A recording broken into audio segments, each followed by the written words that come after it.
You know, game 5, I feel like our guys are nice and fresh going into the game. And we got some work in last week, got some good work in this week as well. We're ready to roll and travel down there tomorrow. We've got a little personnel news that I know Jerry is always happy with, that Rodney Hammond will be available for this weekend as well. So he's practiced up and ready to roll, and we're excited as a coaching staff, as a team, that he is back, and it's a great thing for everybody. But we're facing a great North Carolina football team.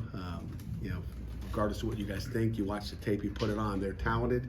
They can run. They can, they've got all the tools, and we'll have our hands full as we go down there. So we're prepared for a battle in Chapel Hill. So, questions? Was reinstatement something you had been working toward or hoping was a possibility this whole time? Yeah, it's something we were hoping, and we're happy that he's back playing for us and ready to roll. Was there an appeal of some sort? He was declared ineligible at the start of the season. Hey, right now he's ready to play. That's all I care about. That's all we're going to focus on, and we're going to focus on North Carolina. So it doesn't matter. Well, how focused? What does he add? What does he bring to that group? He brings a lot. I mean, he brings a lot. Obviously, Desmond's the guy right now as a starter, but Rodney's been, he's been practicing every day since it happened, and he'll be ready to roll. How much you plan on using him? I don't know. See how we go. How has he stayed focused? You talk about focusing on his opponent, as far as practices and what he's been able to do. How have you seen him take? He's been great, and he's been mature, and it's weird. You don't know when it's going to happen, but I grabbed him. I don't know if it was over the weekend, and just said, "You need to take every rep. We're playing the best team." He was on the scout team on Tuesday, you need to go out there and play and be that guy and give us the best possible look. You're the guy. I want you taking every rep. But he went out there Tuesday and got after it, and obviously things happen for a reason, so he's got some good work in. How much has he been practicing? Every day. Is he getting our reps the last 4 or 5 weeks? Yeah, he gets reps. Yep. Okay, what do you got for me? Come on, Andrew. Yes, he hasn't made a play all year. We got a lot of players that have made plays. He hadn't made a play all year, so. Are you excited to have I'm assuming you're excited to have Desmond back for this game. How has he looked in practice? He's looked great. He's looked like a new man. He's back, and it was smart for us to hold him out last week, or 2 weeks ago, I guess it was. He's ready to roll. Coach, how does it help having this bye week last week going into UNC? Obviously, it's not easy to play in Chapel Hill. Yeah, never easy. It's never easy to play anywhere or play anybody, but I think the open week helps us a little bit. I think the first thing, it helps you with freshness. Some people will say, does it help you? You were on a run. You like to take a break, but I think that's all mentality and irrelevant as far as not playing last week. We practice hard every day. I think it's kind of how we practice, and our guys are ready to go. During Youngstown State Week, you said you were going to bring a little bit more of an edge. Did you have to keep that up during the bye week to keep everyone focused, or are the guys pretty self-motivated? I think they're self-motivated. I think they know what's in front of them, but you're always going to keep an edge somehow, some way. So we'll have an edge going down there and a chip on our shoulders like we should, because we haven't really done anything yet. I mean, what have we done? So 2019 was the first time Pitt beat Carolina since joining the ACC, and I remember leading up to that year, the players felt a certain way about it. They were frustrated by having played Carolina and lost year after year. Do you sense from the players that they still have a certain kind of feeling about North Carolina? Not really. I mean, it's another opponent. What's happened in the past is irrelevant. Whether it's a win here at home or a win there, it doesn't really matter. I mean, everything in the past is irrelevant. And I think that's the important thing to take. It doesn't matter. This is, a 2024 team. We can't compare 24 to 23 or to 22 or 21 or 18. It doesn't really matter. I mean, all the focus is on this game, this team, and what we present as we go down there. North Carolina's always been a good team since I've been here. They've had talented quarterbacks from Sam Howell to Trubisky to May. I mean, that's a talented football team, and they got talent all over the place. That left guard spot, Ryan and Jason have played there a little bit. What have you seen from both those guys, good and bad? I think Jason done a great job filling in for Ryan. So we're excited about what he's done, and it's a next man up mentality, and we'll kind of see what happens on Saturday. Pat Corey told us about you guys are really emphasizing tackling drills against Hampton. How valuable gang tackling? How big is that going to be on Saturday? It's going to be big. I mean, they want to run the ball, and again, trust me, they know what we look like on defense and our structure of our defense, so they're going to throw the ball, and so it won't be just a run fest where they're just ramming him up in there in the bad boxes. They'll pick their poison. They'll have RPOs, and they can do it all. So, but it doesn't matter tackling on him. I mean, he's a 220-pound back. You don't see many of those. Kind of reminds me of the Kiner kid from Cincinnati. He's physical, and we got to get him on the ground, and that's the most important thing is tackling. So we just emphasize a little more, but we can emphasize tackling, every week. They don't have a quarterback like May or Trubisky anymore, but have they changed their philosophy a little bit? Well, You they've seen a got lot of different that coordinator. change? I mean, Chip Lindsey's their coordinator now compared to Paul Longo before that, and I don't remember before that. But the philosophy's no different. I mean, they're going to be an up tempo. They'll slow it down. They'll look to the sideline. Do all the things that tempo teams do. They're about 43% fast. I mean, so they're going to run fast tempo probably 43% of the time, something like that. And so we're ready for whatever they give us. We practice tempo every day, so we're good. Are they as fast as you are on offense? At times, I would say they're the fastest team we've faced this year. They'll try to go tempo. Coach, in these games before the bye, you guys battled back, showed you were able to come out on top in that fourth quarter. Has there been any conversation with the guys about emphasizing coming out and starting faster this week? Not really. I hate to, psychologically, I hate to sit here and say start fast because I say, hey, we got to start fast. And you come out and they go down and score and we go 3 and out. Then what's our kids thinking? Oh, we didn't start fast, we lost. It doesn't matter. It matters to go out and play 60 minutes and do the best we can every play for 4 quarters. And I think that's what it comes down to. I think when you start to set those, we have to start fast, and you don't, then you set yourself up for failure. You've had a bunch of guys, a bunch of receivers go over 100 yards at different points this season. I mean, have you seen that reflected in coverages? Like defenses aren't able to say double Konate or double Gavin or Kenny? Yeah, I mean, I think in today's football, it's hard to double anybody. Okay, I mean, based on a route concept, you might get it. Based on what your checks were, you might get a safety in a corner on them or backer at a safety. But it's hard to double anybody, these days. And if you do, you're leaving something wide open. I mean, everybody's got players. I mean, there's 11 out there. But there's every once in a while you'll see somebody try to think they're going to go over here. But I think we've spread it around that. Who are you going to double? I mean, you're going to double Kenny. You got Konate on the other side. You got Poppy. I mean, it's hard to double anybody, nowadays, I think, in college football. Yeah, we saw it first on special teams. What are the traits about Miles that allows him to make those type of impact plays? He's just got great instincts. I mean, he's just, he's a football player. He's around the ball. Same thing on defense, whether it's defense or special teams. And again, he's, some people can go block punts. He's had a knack of just getting punts. He got one a year ago. I'm sure they'll know where 31 is. So we got other guys that we think are pretty good at also. I mean, it's just, you can have great athletic ability, but when you have the instincts to put your hands and have that, eye-hand coordination, he's got that. I mean, he finds a way. I wish I could say we're great coaches, but you just put good players in position to make plays, and Heem has been able to do that. What's PJ going to be like not being able to play that first half? Is you have to hold him down? And you have to hold him down to begin with. Like, he's hyper to begin with, so I don't know. We might leave him in the locker room for the first half. He's hard to control. You taled about He's a great kid. Maybe being able to play this weekend. Who I'm saying? Sean Fitzsimmons. Yeah. What would he bring if he's able to go? He hadn't practiced for a while.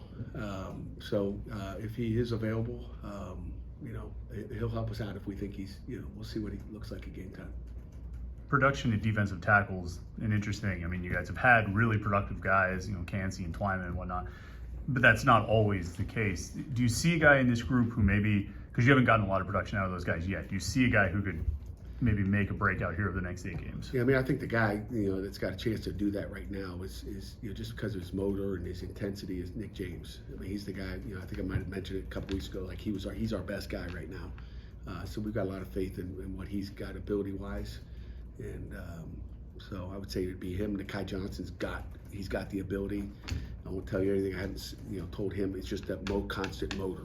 Give it to me all day long. He's got the ability to do a lot. I want to see it all the time. What can Rodney offer as a pace difference from what Dez does? Their styles and how you guys are very familiar with Rodney, and Dez is integrated into the top. But this is the first time you'll see Rodney actively working in this offense? Yeah, I mean, that's something, we'll find out. We'll find out how he looks in this offense. We're used to seeing him with 2 tight ends and running dive plays that you guys loved. But I think he can be special like Dez in this offense. And we'll find out Saturday. You guys use Dez a lot in the passing game. Has Rodney grown in how you guys need him to grow in the passing game in this offense? Yeah, I mean, Rodney's been good with ball skills out of the backfield to begin with. I mean, go back to the ACC championship, I can still see him running down that far sideline. He's got ball skills out of the backfield, so he can do it all. He was all through spring ball. I mean, it's not like this it's a new offense Tuesday or Wednesday. He's a smart football player too. When exactly did you guys learn that he would be eligible this week? Was it Monday, Tuesday, or like Wednesday? Wednesday. Yeah. With the 2 really athletic linebackers like Lewis and Biles, does that kind of counteract a screen-heavy offense? We've probably worked more screens than I've ever seen in my entire life. Coach Bates has been all over that as far as just figuring out what they're doing screen-wise, and we've got a pretty good plan for the screens. They got guys. They're going to get their linemen down the field. I mean, it's not like it's a screen throwing it out there. It's not like a quick bubble. It's like they're getting their linemen down the field on some of these what we call double screens. They do an outstanding job. They're a great screen team, as good as you face, and that's why we've emphasized it so much. I mean, they're really good in the screen game. Rasheem said he and the reverse game and all the trick plays they've got flea flickers. Remember they hit one on us last year. It's a reverse flea flicker, pitch it back to the quarterback. But we've worked it all. We've seen 2 years worth of stuff on them. Rasheem told us that he, before the season, wrote some goals down for himself, and he's already had to cross a few of those off because he's already met it. And he's had to write new goals. Has he exceeded your expectations for what he would be 4 games in? Not yet. I mean, I'm waiting for him to get a couple more big sacks. How about an interception for a touchdown? I mean, hopefully, he obviously didn't set his goals very high, but we set goals every week. So, he's got more in him. He will make more plays. He's got the ability to be really good. I'd like to see him get an interception. Kyle's got 2 already, so I'm just kind of, let's get another one. You gotta pit them against each other, tell them to compete a little bit for. Hopefully they are. I mean, their goal should be both of them to be all ACC linebackers. It comes down to if you don't get the ACC Player of the Week, they're going to forget about you. How have you shined? And I hope they're competing against each other every day. It'd be great. For a guy in his 70s, Mac Brown is kind of a progressive coach with trick plays and flea flickers. Is that kind of unusual to see a guy who's been in football that long to go off the charts that much? Not really. I mean, Mac's a smart football coach. He knows what hurts defenses, and he lets Chip Lindsey do his job. Just like I let Cade and Coach Bates do their job. So no, that doesn't surprise me. He's he's just like us, Jerry. In terms of like letting Cade do his job, the trust you put in him since he's joined the program, when you were looking for a new offensive coordinator, was that kind of always the plan to kind of give them the keys to the offense, or what did he do to kind of earn that trust from you kind of through the hiring process early? Yeah, I know you're new here. Probably I don't see you all the time. Yeah. But like the keys, the keys have never been in my pocket. No, I'm not. My saying keys. that. I might have a key in my pocket for defense, but offensively, he's got the keys. And every coordinator since Jim Chaney, who's a legend, has had the keys.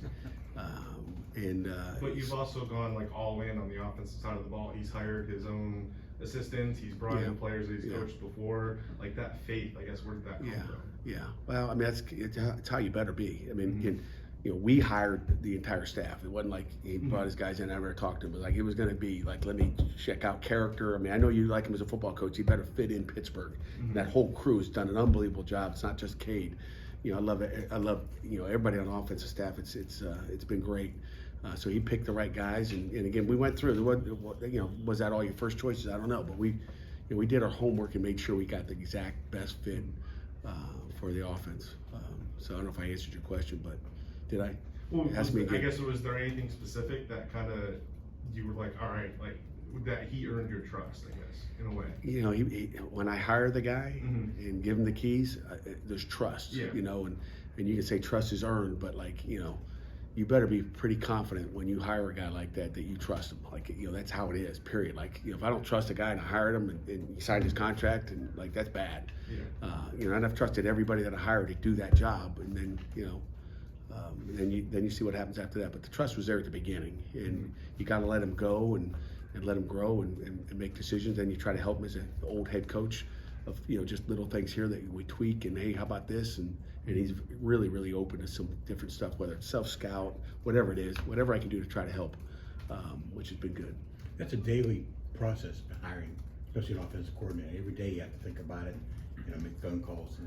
It takes up a lot of your time probably in December there. That was the worst December ever. You know, it was hard because we were trying to sign a class too. Right. Started recruiting, and you're trying to hire. I've never done that before. Usually I wait till after recruiting, but that was, you know, one of those that was done early, which was not easy to make. You said on Monday you've had no one come to your office requesting to redshirt or anything. You saw the news of the UNLV quarterbacks, the other guys requesting to transfer at this point or redshirt at this point in the year. Were you worried that would get back to your locker room and guys were worried about that? You know, not really, but you know, you never know. But you know, my office has been empty, which is good. And you know, I think we got a great culture. I don't can speak on anybody else. It's none of my business. But like, you know, our team. You know, we talk about team all the time. Our team, Steven, and what we do, how we do it. I think, you know, that's kind of how we keep our guys together. They're locked into what we're doing, and you hope you never have any of those problems. You don't want any opt-outs, whether it's a beginning game or, you know, a beginning of the season or at the end of the season. You know, bowl games, championship games. Like, you know, it's just something that's out there nowadays. You hate to read about it, but you know, our kids have been outstanding and done a good job of keeping them together. We want to continue to do that, so we hope we have no problems there. That's the toughest part about coaching these days is keeping everybody together, whether it's in season or out of season. It is, but if you treat guys the right way and you treat them fair and you're upfront and you don't, you know, well, I heard this, I thought you meant this, and, you know, just, you know, being honest. I think honest and trust is key with the team. And if we lose trust amongst our you know, ourselves, we got issues. But you got to have trust in a team, and you know, that's what they talk about, team. You know, you're going to have your little scraps here and there, but you better trust each other. And you know, that's kind of the way it is. Anything final before we wrap up? Coach, thanks for your time.